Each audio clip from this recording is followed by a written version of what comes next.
I wanted to talk a little today about differences in cultures between how we perceive things and how the Semitic people in Christ's time and before perceived things, how they saw things. We trace our education system back through Rome and back through Greece, and this is where we've learned how we perceive things.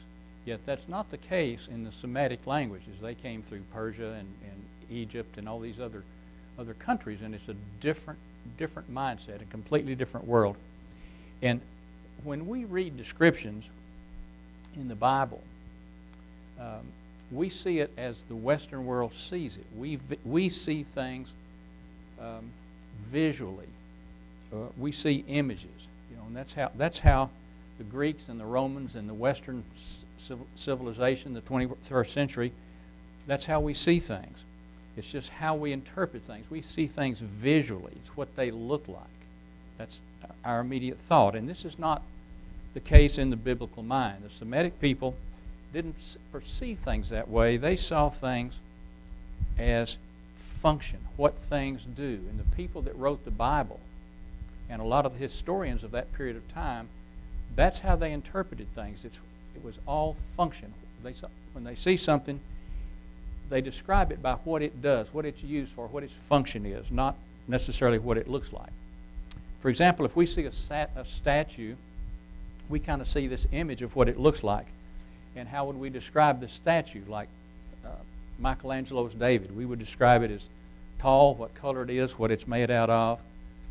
It's made out of marble and things of this nature.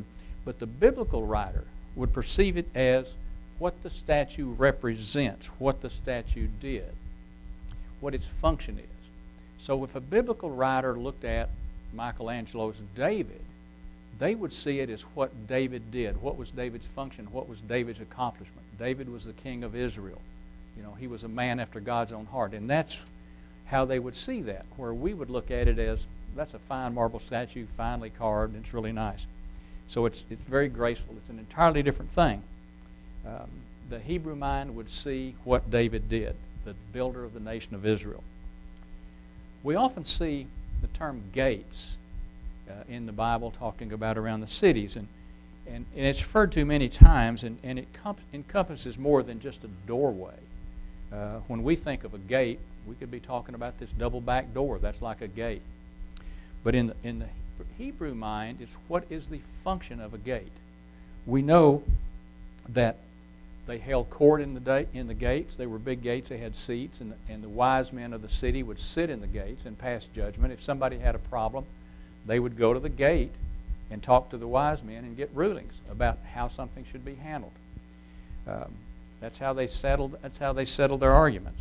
Lot sat in the gate of Sodom, and he rose and greeted the two angels.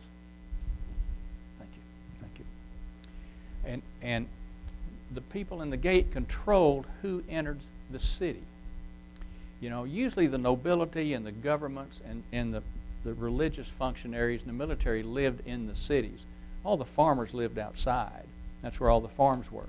But they would store their crops. They would store the wheat, they'd store the olives. All this would be stored in the city just in case there was a military action against them. All the food was in there for safety. And during this time of military activity, they had to depend on the keepers of the gate, so to speak, to let them in the city where they would have protection. And access is what happened at the gates. That was how they would perceive a gate. It was access to the city. And that was their function. That's what a gate did.